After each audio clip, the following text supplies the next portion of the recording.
It's just a thumbnail. No, the angle here. It's fine. What's going on, people? We are Tottenham TV here. A massive win at the weekend against Huddersfield. We came home from the long journey up to Yorkshire, 2-0. Great result. Great result. Not a great performance, to be honest, but let's get into the player ratings. Alright, so we'll start with Gaza. He played an 8. I thought he had a good game again. Solid in goal. I thought he made some really crucial saves, some really good saves actually. Especially that one in the first half. What a hit that was. Really good hit. And again, set pieces. Outside of the book, curling, you know. It was coming from outside the post, and he had to it was going right in the bottom corner, and Gaza took around the post. I thought he made a couple other saves as well. Another brilliant one in the second half as well. I thought Gaza altogether was pretty good. He looks very commanding from set pieces. The one thing I would say is his distribution, which I thought he actually did better against Huddersfield. Yeah, maybe a bit, but it's still I think an issue for him. But does he start on Wednesday? It's a question mark. Probably not. It all depends on if Hugo's fit or not. If he's fully fit, he gets the nod for sure. Yeah, for sure. I think Gazzaniga's done a great job, but it doesn't come in on Wednesday. All right, we move on to Kieran Trippier. We gave him a 6. Still not the Kieran Trippier of the World Cup. What's going wrong with him? I don't think anything's going wrong with him at the moment. Maybe he's lacking a bit of energy. I think he needs to kind of just get into the season. I don't think he was particularly poor yesterday. I thought he... Great assist. Yeah, he got the assist for the goal. Beautiful cross that was, wasn't it? Yeah, really good. And Harry came with a nice header, but pinpoint from Trippier. I thought he had a couple other moments, but not enough against a team like Huddersfield. You're expecting someone like Trippier to really be getting bombing forward all the time. He was a wing back as opposed to just a full back in the back four. So he had more license to go forward now. I would have liked to have seen more. Especially at a team like Huddersfield as well, because they didn't really offer anything in that game. I thought they were very poor. You would have thought it was a game that Trippier would have thrived in. He wasn't bad, as I say. I just don't. But you thought he'd be exceptionally good in that sort of game, you know. You know, he could even get a couple of assists. That kind of, you know, he's got that quality. But listen, he got the assist. He got. They got him behind on his side a couple of times, which was just disappointing. Maybe defensively he could have done a bit better. But overall, a pretty substandard performance from Trippier. Yeah. All right, we move on to Danny Rose, who's my favourite player at the moment. Definitely Grandpa's favourite player for a long time. We gave him an 8. I thought another performance building on his previous performances, getting up and down. That energy is creeping back into his game. That physicality as well, which I'm really liking the look of Rose. And I thought he was our best player, to be honest. And you won the penalty for the second goal while well, going forward in the box. He won the penalty. He won it. He won that penalty. Dirty dive. No, you won the penalty, mate. All good. Rose had a good game, and his performances are definitely improving. That's for sure, no doubt about it. And he was really a threat to Huddersfield. He was the first half probably one of our best players, one of our biggest threats, and I think he really thrived in the wing back system. I think he was a bit worse in the second half when we went back to a back four. I think he likes it better with 3 at the back. I think he suited more to that system. And I think because he's got more freedom then. To attack, exactly, and he loves that. And you know, as a former winger, you really see it when he gets in those wide positions. Would you ever consider moving someone like him as a main winger instead of like a fullback or a wing back? No. Or you think his defensive responsibilities are not good too enough. good? He's not good enough as going forward to be a winger. That's for sure. Fair enough. All right, moving on to Toby. We gave him a 7. I thought he was pretty good. Not kind of his best performance, but also he didn't have that much to deal with, to be honest. I thought he wasn't tested like he has been in the previous couple of games. You saw that we didn't really struggle from set pieces in this game, and I think it is more of a testament to how bad Huddersfield were as to how good our defence was. I thought he did very well in terms of the amount of throw-ins Huddersfield are having and pumping him into the box, and the amount of times it was Toby was the one heading out was a lot. So you've got to give him credit there, relieving a lot of the pressure there. I think playing out from the back, he did very well. I think I can remember a few times he was starting attacks and a lot of misplaced long balls though from him. I don't remember too many that many. Maybe there were, but I remember what I do remember is he was playing a lot of long balls into attacking areas which were actually on point and setting up attacks, setting up dangerous situations. And I thought he was very good. I thought as a part of the back three, I think he really enjoys that. He's very consistent, Toby. You know, he hasn't really had a bad game since he's been back. Yeah, he's played very well, and him, Sanchez, and Jan have a great partnership. So I thought he had a really good game. All right, moving on to Davinson Sanchez. I thought we gave him an 8. I thought it was his best performance of the season so far. He's looked kind of shaky since he's been back, hasn't he? Since from the World Cup and the new season. I would say against Watford on Wednesday, he definitely looked shaky. I wouldn't say it's a massive theme so far, but I would say definitely in the last game, maybe the last couple of games, he has looked a bit shaky. I think he looks better in the back three when he has Toby and Jan beside him than he does in the two. I don't think that's been looked at too much, but I think when he has that assurance of Toby and Jan, he can kind of just mop up behind them on the very, very few mistakes they make. And it's pretty much what he did against Huddersfield, because he was in that back three. In the centre. And he looked pretty much as good as he's looked for Tottenham. I think it was a brilliant performance for him. Yeah, very good. And he didn't give Departure a sniff, apart from, the one chance where he hit the ball. Coys. Merlon Goy says, Coys, opinions on Rose. You got to rewind the video, mate, and watch it. Shout out to my channel. The Tonbridge Angels. Who are they? All right, we move on to Jan Vertonghen. We gave him a 6, albeit because he went off at half time. Very worrying, isn't it, about Jan Vertonghen? Really hope he's fit for Wednesday. A good performance. I thought obviously he went down a bit halfway through the first half with an injury. He was feeling his hamstring. He ended up going off at half time because of that injury. Assuming that. So it's difficult to see how he's going to be fit for Wednesday at this rate. Hopefully the hamstring injury isn't so bad, but he put in a good performance. I don't think he was bad. Maybe not the... wasn't tested in the first 45 minutes. Huddersfield hardly had a thing. No, but he was joining the attack. They had about a 5-minute spell, really, Huddersfield, in that first half. What's that? Express. What's your opinion on club loyalty? Brilliant. We'll get into that maybe later. But Jan Vertonghen, I thought he was joining the attack really well. I actually thought he had a great game. Cool. Let's move on to Eric Dier, the villain of the moment. We gave him a 3. He was absolutely diabolical, diarrhea everything. Diarrhea. He was awful. Seriously, 2-yard passes he can't make. He can't make long passes, short passes. I think he's losing the ball all the time in the middle of the park. But to be fair to him, I thought he was much better when he moved into the back three in the second half. I disagree. You disagree? Yeah. I don't think he was much worse, but I do not agree he was much better. I think much better as in he wasn't giving away those passes. No, yeah, I think he was. Not as much. And he was giving away fouls as well. Not as much in that first half. He was. He was giving away fouls as well, which were in dangerous areas. I remember a couple of times he was giving away free kicks in dangerous areas.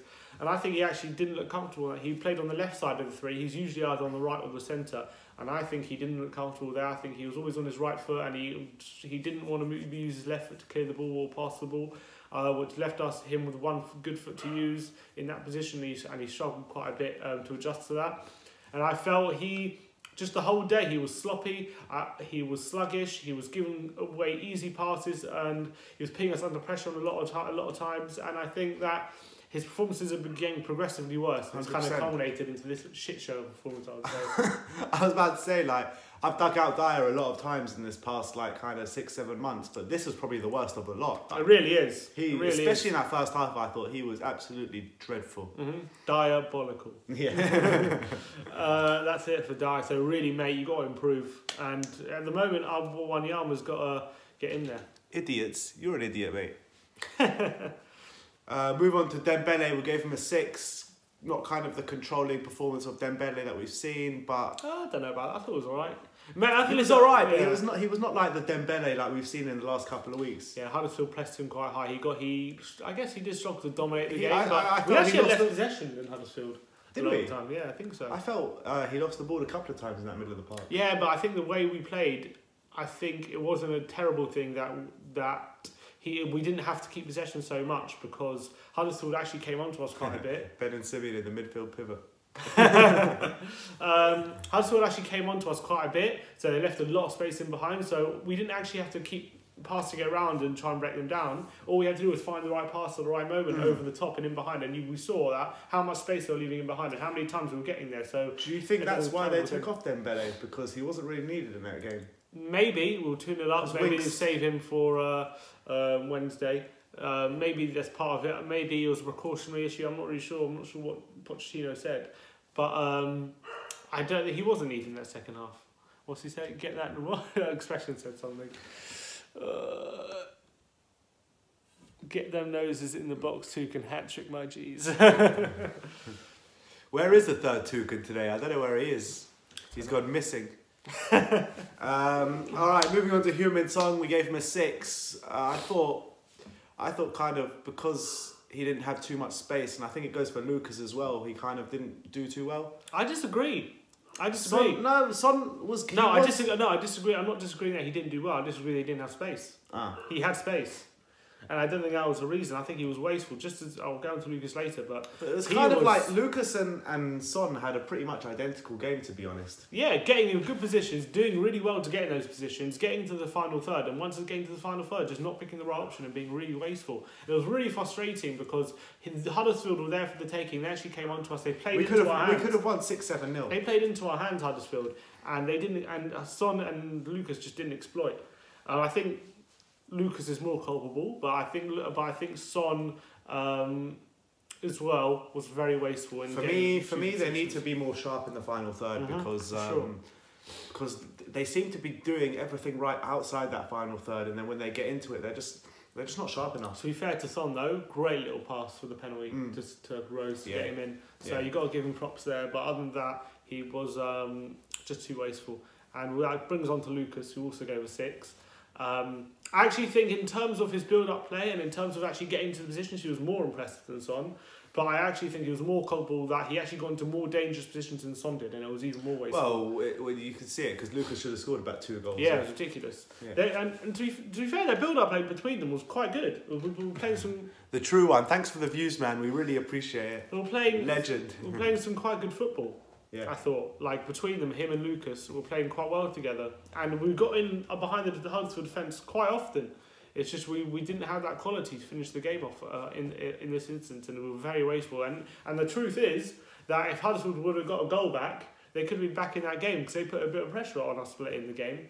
But obviously they didn't get the goal back. It was a comfortable win in the end. If it was against a team of better quality, would have been in trouble there. Well, maybe. But it's just because our defence did pretty well, but I would say that we can't afford to be that wasteful against better opposition. I agree with that. And moving on to Harry Kane, we gave him a 7.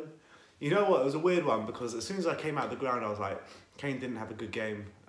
Scored that goal, scored 2 goals actually. The penalty, brilliant penalty. Header, brilliant header. But then apart from that, I didn't think he had such a great game. But then when I came back and looked at the highlights, he was everywhere. I said after the game, I thought he was back to his best. He was absolutely everywhere. Well, picked up from the Brighton game, which he looked like he was getting back to his best, and I thought it was a performance on par. Yeah, a couple of goals, a couple of in the first half. I think he's looking sharper again. He's actually getting more shots off, and that it bears out because he's getting more goals. And now he's getting more shots off. He's creating more chances for himself. He's creating more chances for others. And he looks fitter as well. Yeah, for sure, 100%. He's actually getting beyond defenders. He doesn't look so slow and sluggish like he did before. I actually think his performances are definitely improving. And if this Kane, obviously we know how good he is, so all we know that he just needs to get fit and firing and fresh, and he's going to be banging the goals. And clearly, 2 goals yesterday. Back to form, I think. Yeah, there was that one moment he should have scored in that first half. It was like carbon copy of his goal from last year at the John Smith Stadium. Yeah, carbon copy, and he went for the dink this time instead of the near post finish. Yeah, I was surprised by that. Give credit to the keeper, but his performance only went up a level after that, so got to give credit to him. Obviously, Winks came on at half time. I thought Winks looked really good. I thought Wanyama looked really good as well. Wanyama, I thought, I was disappointed with him on Wednesday. But I thought today he looked a lot better. Not today, yesterday on Saturday, he looked a lot better. And I felt that he was more defensively, he was more getting around the pitch a lot better. I felt like he wasn't getting dribbled past as much as he was on Wednesday. And he was getting stuck in, he was aggressive, he was winning the ball back, and his passing was pretty decent as well. So I was happy with Wanyama. Hopefully that'll continue. But obviously he only had a half, and there was Huddersfield who have tougher tests. But it was encouraging. Yeah, I remember turning round to you about 5 minutes or 10 minutes after Wanyama comes on, and I was like, he's already done more than Dier in 10 minutes. And it's a question mark whether we played Dier or Wanyama on Wednesday, or both of them. Or Winks. I'm going on to Winks again. Yeah, he played quite well. I would say he was kind of running all over the place. It was a bit of a headless chicken in my opinion. But I still think his passing was good. I still think he was getting involved in all the passing moves and attacking moves. And I actually think he had a decent game. Anyone else come on? What was it, Sissoko for a bit, but whatever, he came on for... Who needs Bale when you got Sissoko? That's all needs to be said. Pochettino, what do you think of his lineup? Obviously 5 at the back before... We didn't like the lineup when we saw it, did we? 5 at the back. I was just a bit surprised, I was a bit surprised he went there. But luckily it was more of a 3-4-3 than a 5 at the back, I would say. Definitely Trippier and Rose are more wingers than they were full-backs. So in that sense, again, it was more attacking options. I think he was playing it because I think he wanted to play that formation against Barcelona on Wednesday. Whether we do now that Vertonghen's injured remains to be seen. We might drop Dier back, maybe we'll just go with a 4. I'm not sure, but you've got to give Pochettino props. I thought we won the game in the first half. We controlled it in the second, pretty comfortable. Huddersfield had a few moments, but nothing really to worry about. And you've got to give Pochettino credit for that. So good day in the office for him. What would you give him, an 8? 7, 8? Give him an 8 because I thought he played played a good lineup. So we kind of won the game without getting out first gear. No, really. I wanted Lamela to get some minutes just because he's such a good form and you wanted him to carry on. Unleash the beast against Barca. Yeah, I kind of feel like you want him to carry on that momentum. Hopefully it won't affect him going into the Barca game. So clearly he's definitely going to start that game. It's worrying, the Barca game, how many injury problems we do have. If Vertonghen, Dembele, Eriksen potentially, Ali, even potentially Laurie still, he's not guaranteed back. Aurier, that's 6 players who are definitely would have been in the squad, whether they would start. Most of them probably would have started. All of them apart from the only question mark is Aurier. Everyone else probably would have started. Yeah, and Aurier probably would have started as well, to be honest. And that's another point. Given how we had all those injuries and to come away with the Huddersfield with 2-0 victory, pretty comfortable, shows that we can handle a few injuries against in a few games. So it was good. Yeah, I would say Huddersfield are a very poor side. They really are. Yeah, I think they're definitely going down this season. Yeah, probably. No disrespect to the friends we made up there, but no, I'm not sure if they're. I think they're suffering from second season. I think even they would agree that they're not. I was speaking to a guy and he was like, "I'm fed up with the Premier League. I want to go back down to the Championship already." And that was before the game. Yeah, well, the thing is with Huddersfield, they kind of scraped it last season. They didn't really invest that much in the summer, and were they ever going to improve enough to stay in the league? It's tough to say. They don't look like they have the required quality. Who knows? Maybe January will come and they'll sack their manager. Not sack their manager, but they'll invest money. Because Wagner, I think, is a good manager. But they'll sign some players and maybe things will turn for him. But at the moment, as things stand, I can't see him staying up. So if all these players are injured then for Barca, what lineup would you go for? What formation would you go for? I think I'd go 4-3-3 if Vertonghen's out. I think I'd go Lloris. Say Lloris is fit, we'll go Lloris in goal. Trippier, Rose, Sanchez and Toby. I would go Wanyama, Dier and Winks. And I would go Lamela. Wanyama, Dier, okay. I would go Lamela. Lamela, Son. Kane. No, sorry, Lamela, Lucas and Kane. Son as an impact sub. The one question. The thing is with Barca, we can hurt them. We've got the players to hurt them. So would I go Dier out and Son in from the start? Maybe I'm thinking about that. Would I drop Dier back into a back 3? Have Wanyama and Winks sitting in a 2, and have that 3 and have a 5. Surely we need to go for them and not play on the counter. I disagree. Because you think we need to play on the counter? Yeah, because I'll tell you why. Because they're going to leave so much space in the back. Barca only know one way to play. They're going to press you high. They're going to put their centre backs and their defence on the halfway line. But I'm not sure if we can soak up the pressure from them though. The question mark is whether we can play around them. And I'm not sure we can with players like Messi there. You know what I mean? It's going to be very hard to. But they're not exactly the hardest working. Well, you've got people like PK who does he have the legs anymore to play such a high line? He's probably going to be. That's what I'm saying. Their defence is there to be got at. It could be got at. I agree with that. There's definitely goals for us in that game. It's just a question of how many goals they're going to get. I think yeah. Our defence ain't looking great at the moment. I think we sit back a bit, let them have a bit. It's not letting them have possession, but especially in their half, we let them have possession. Then you press them. You win the ball back in a good midfield area, and then you hit them in behind with Son or Lucas. Maybe Son from the start, in fact. Maybe drop Dier, go 4-2-3-1. What I would play is Hugo or Gazzaniga in goal. I'll go 4-2-3-1. I would go Trippier, Rose, Toby and Sanchez. In the double pivot I'll put Wanyama and Winks. Kane up top, and then behind them then the 3 Lamela, Lucas and Son. 4-2-3-1. That'll be very attacking. Yeah, that's what I would go for. But I might be a bit too naive. I don't know. It's difficult. It's a difficult one to call. Pochettino's got a real. He's got to pull something out of the bag. That's the honest truth. Yeah. Because it's a massive, massive game. But I'm shitting myself, so I can't really talk about it. I'm looking forward to it. I'm actually excited. I think it's going to be a good game of football. Whether we come away with the win or not, I'm not 100% confident we'll win the game, but I'm definitely confident we'll play our game, we'll have a good go at it, and hopefully we'll get a result. All right. Well, we'll be there on Wednesday, Barcelona, for the massive, massive game against Barcelona at Wembley. Like, subscribe, comment, and as always, Go Spurs!